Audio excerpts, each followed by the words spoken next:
नमस्कार दोस्तों, welcome to sorry TV. दुनिया में अगर कोई सबसे बड़ा हथियार है दोस्तों, तो वो हथियार होता है यूएसए और यूनाइटेड नेशन का सैंक्शंस।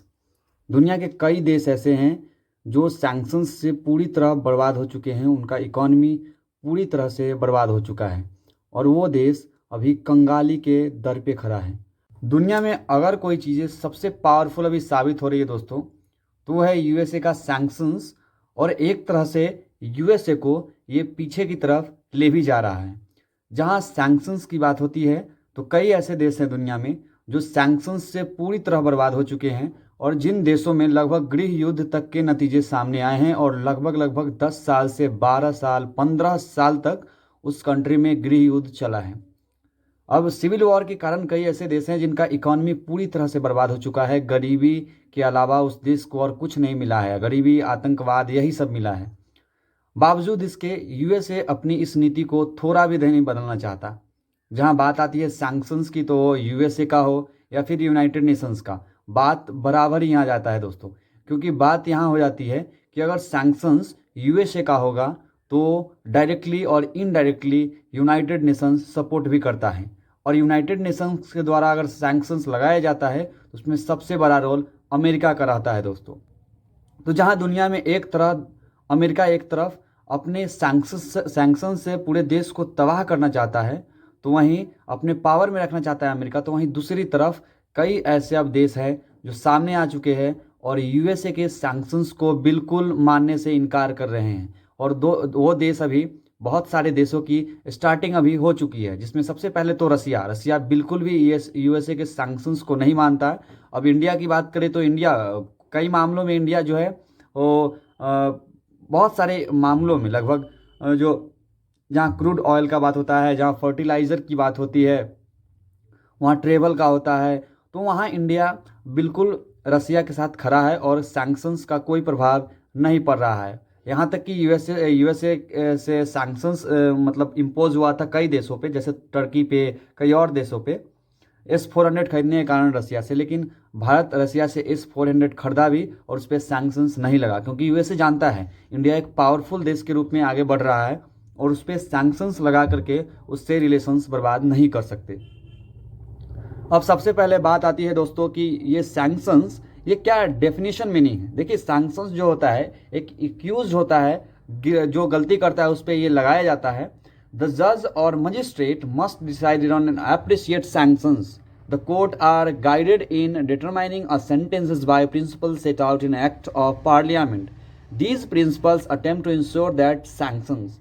अब sanctions का बेसिक फार्मूला यह है दोस्तों, यह बेसिक सा डेफिनेशन हम दे सकते हैं कि कोई देश पर प्रतिबंध लगाना, चाहे वो कई तरह के प्रतिबंध हो सकते हैं, चाहे वो इकोनॉमिकली प्रतिबंध हो सकते हैं, ट्रेवलिंग प्रतिबंध हो सकते हैं, कई और तरह के प्रतिबंध हो सकते हैं। तो सबसे पहले इसका जो पर्पस होता है दोस्तों, ये किसी भी देश की इकोनॉमी को बर्बाद करना होता है और रोकना होता है उस चीज़ से कि वो उस चीज़ में आगे ना आगे। तो ये सैंक्शंस की बात हो गया। अगर हम बात करें इसमें जो सैंक्शंस किसके द्वारा लगाया जाता है, तो इसमें सैंक्शन जो होता है एक यूनाइटेड नेशंस और एक जो होता है इंडिविजुअली, जैसे यूएसए लगाता है और भी सारे देश है वो लगाते हैं, तो वो काम करता है। अगर हम बात करें सैंक्शंस की तो इसके टाइप अलग अलग हो सकते हैं। जैसे कि दोस्तों हम बात करें तो इकोनॉमिक सैंक्शंस हो सकते हैं, उसके बाद डिप्लोमेटिक सैंक्शंस हो सकते हैं, मिलिट्री सैंक्शंस हो सकते हैं, सब स्पोर्ट सैंक्शंस हो सकते हैं, सैंक्शंस ऑन द एनवायरनमेंट हो सकता है, कोई इंडिविजुअल पे सैंक्शंस हो सकता है, कोई थिंग्स पे सैंक्शंस हो सकता है इम्पोज।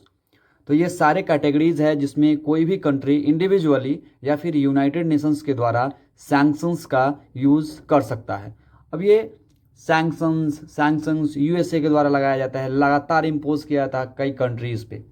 तो इससे इकोनॉमिकली जो बर्बाद होते हैं वो तो जानते ही हैं हम लोग। कई ऐसे देश हैं जो यूनाइटेड नेशंस के द्वारा लगाया जाता है। सबसे पावरफुल सैंक्शंस दोस्तों अभी के टाइम में मैं बताऊं तो मेरे हिसाब से एंटी मनी लॉन्ड्रिंग में होता है AML, जो काफ़ी ज़्यादा उस देश को बर्बाद कर सकता है। जैसे पाकिस्तान का उदाहरण ले लीजिए, वो ग्रे लिस्ट में आ जाता है और जो कंट्री ब्लैक लिस्ट में है उसका तो इकोनॉमी कितना बुरा हो चुका है कि क्या बताएं।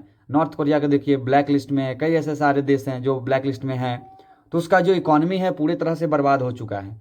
अब आप पूछना चाहें कि क्या यूएसए का सैंक्शंस इतना ज़्यादा फेमस है, क्या देशों पर इसका इफेक्ट ज़्यादा होता है? वेल, मैं बताना चाहूँगा कि हाँ, कई देशों पर इसका सैंक्शंस होता है, लेकिन कई ऐसे पावरफुल देश हैं जो इस सैंक्शंस को बिल्कुल नहीं मानते, जैसे चाइना, रसिया, इंडिया। ये सब कंट्रीज़ जो हैं ये सैंक्शंस को बिल्कुल नहीं मानते, यूएसए के सैंक्शंस को। हाँ, कई मामलों में ये सैंक्शंस लागू होते हैं जो यूनाइटेड नेशंस का होता है, लेकिन जो पर्सनली जो इंडिविजुअली लगाया जाता है वो ज़्यादातर माने, और बहुत सारी कंट्री है जो माने नहीं रखते हैं, क्योंकि उनका इकॉनमी उतना बड़ा है कि सुपर पावर खुद अकेले हैं। तो यूनाइटेड नेशंस के द्वारा लगाया गया इम्पोज किया हुआ सैंक्शंस काम करता है बहुत सारे जगह। अब यूएनएससी सैंक्शंस को देख लेते हैं। तो यूएनएससी सैंक्शंस क्या होता है कि एक बॉडी द्वारा लगाया जाता है कि हाँ, उस कंट्रीज पे, पूरे कंट्रीज जो राजी हो गए कि हाँ इस पे सैंक्शंस लगना चाहिए तो वहाँ लगेगा, लेकिन इंडिविजुअली कोई कंट्री लगा सकता है किसी भी देश पे। तो ये बेसिक सा सैंक्शंस हो गया। एक सैंक्शंस के बारे में बहुत अच्छा जो कोट है वो मुझे याद आ रहा है, जो रशिया के जो फॉरेन मिनिस्टर हैं सरगेई लैवरोव जी, वो बोले हैं कि sanctions are a sign of irritations, they are not the instrument of serious policies. बिल्कुल ये बात सही बैठता भी है कि कोई ये इंस्ट्रूमेंट नहीं है, लेकिन यूएसए जहाँ तक है वो प्ले कर रहा है सैंक्शंस को ही। तो हम अभी बात करेंगे कि कैसे यूएसए खुद के सैंक्शंस से खुद ही बर्बाद कैसे हो रहा है। जी हाँ दोस्तों, हम अभी बात करने वाले हैं कि जहाँ तक रसिया और यूक्रेन ये जो युद्ध चल रहा है, तो आप देख सकते हैं कि स्क्रीन पर की जो ये रसिया और यूक्रेन का जो मैप आपको दिखाई दे रहा है ये स्क्रीन पे, तो यहाँ देख सकते हैं ये इन्वॉल्वमेंट के कारण रसिया जो है काफ़ी ज़्यादा एग्रेशन किया है यूक्रेन पे। इसके कारण मैं कहूँ तो दुनिया में सबसे ज़्यादा अगर कोई सैंक्शंस झेलने वाला कंट्री बन गया है तो रसिया बन गया है।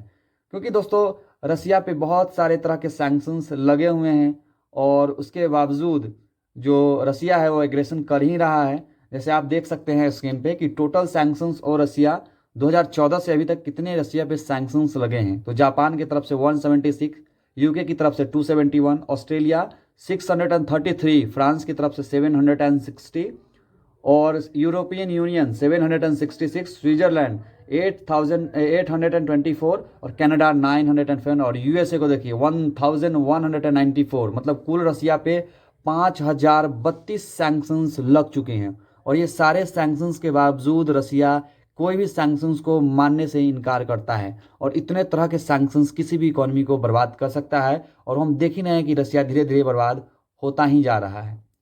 अब यहाँ आप देख रहे होंगे स्क्रीन पर कि Russia is now the world's most sanctions country.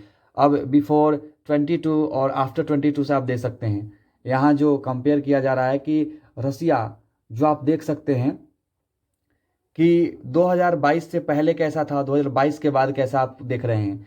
रसिया 2022 से 50% से ज़्यादा उसमें इंक्रीज़ हुआ है। उसके बाद ईरान है, ईरान का भी वैसा ही इकोनॉमिक क्राइसिस चल रहा है। सीरिया है, पूरी तरह से बर्बाद हो चुका है। नॉर्थ कोरिया बर्बाद हो चुका है। वेनेजुएला देख ही सकते हैं किस संकट से वो जूझ रहा है। उसके बाद म्यांमार, क्यूबा। तो ये सैंक्शंस जो है बुरी तरह से प्रभावित करते हैं इन देशों के, और इन देशों को प्रभावित करने के बाद जो लोग होते हैं इस कंट्री के, वास्तव में वो कुछ ना कुछ तो अफेक्ट होता है उन पे कि ये कंट्री हाँ हमारे देश को बर्बाद कर रहा है। तो उसी तरह से आप ये जो यूएसए के प्रति है दुनिया में वो नफरत फैलती ही जा रही है। और रसिया पर तो बात ही ना कि कितना ज़्यादा उस पर जो सैंक्शंस है वो लगातार इम्पोज हो रहा है। आप देख रहे होंगे स्क्रीन पर कि sanctions placed on Russia by governments around the world के अलग अलग गवर्नमेंट से कैसे जो रसिया और यूक्रेन का युद्ध है, वॉर है, चल रहा है, उसके कारण कितने ज़्यादा इस पे सैंक्शंस हैं। यूरोपियन यूनियन का सैंक्शंस, उसके बाद कनाडा का sanctions, USA, UK, Australia, New Zealand, Taiwan, Japan, south Korea, और भी बहुत सारे कंट्री हैं जो, लेकिन ज़्यादातर देश आपको यूरोपियंस मिलेंगे क्योंकि यूरोपियंस अपने आप में वेल हैं और वो यूएसए का कहना मानते हैं, जिसके कारण से वे ज़्यादा फॉलो करते हैं उनका। लेकिन जो अफ्रीका का कंट्री है, जो एशिया का कंट्री है, ये सब बहुत ज़्यादा फॉलो नहीं कर पा रहा है क्योंकि उसका जो इकोनॉमी है वो बहुत कमज़ोर होती है। इसलिए यूएसए अपने आप को दिखा रहा है एज ए गार्डियन की तरह कि हाँ चलिए हम जो सैंक्शंस फॉलो करेंगे आपको वो करना पड़ेगा, हम जो लागू करेंगे। लेकिन बहुत सारे देश इसको फालतू समझ रहे हैं, मतलब फॉलो नहीं कर रहे हैं। और यहाँ भी आप देख सकते हैं मैप में कैसे बताया गया है कि सैंक्शंस है ईरान पे, कोलंबिया पे, मैक्सिको पे। तो ये सब जो मैप में आपको दिखाया गया है रेड कलर में, ये सब कंट्रीज़ पे क्या है, इस सैंक्शंस बहुत ज़्यादा इम्पोज किया हुआ है और ये सब का इकोनॉमी बहुत बर्बाद हो चुका है बुरी तरह से। तो ये है power of USA sanctions, but now the USA is also destroying by the sanctions.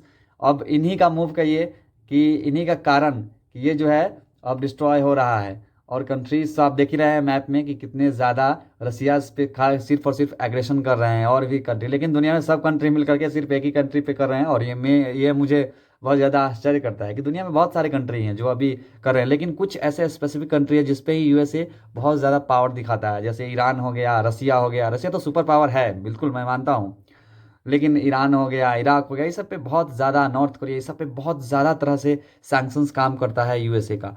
क्यों? क्योंकि दुनिया के बहुत सारे देश वो जो मानते हैं सैंक्शंस, वो फॉलो करते हैं उसको, और फिर यूएसए पावरफुल बन जाता है सैंक्शन से। लेकिन अभी के टाइम में क्या हो रहा है कि यूएसए खुद से सैंक्शंस लगा रहा है और देश नहीं भी मान रहे हैं, जिसके कारण से अब यूएसए का सैंक्शन जो है खुद उसी पे लागू होता है। और न जाने जो अभी के टाइम में यूएसए है, कि ये मुझे बड़ा फन लगता है कि यूएसए खुद सैंक्शंस लगाता है। और कई ऐसे कंट्रीज हैं जो यूएसए पे ही सैंक्शंस लगा देते हैं, जैसे चाइना, रसिया, खुद मतलब सैंक्शंस ही इम्पोज कर देते हैं उस पर। तो ये देख के काफ़ी हंसी आता है दोस्तों। तो यह है इस वीडियो का अंत। तो अगर अच्छा लगा हो वीडियो तो प्लीज़ चैनल को सब्सक्राइब कीजिए और दोस्तों के साथ शेयर कीजिए वीडियो, और लाइक करना ना भूले दोस्तों चैनल को। धन्यवाद दोस्तों।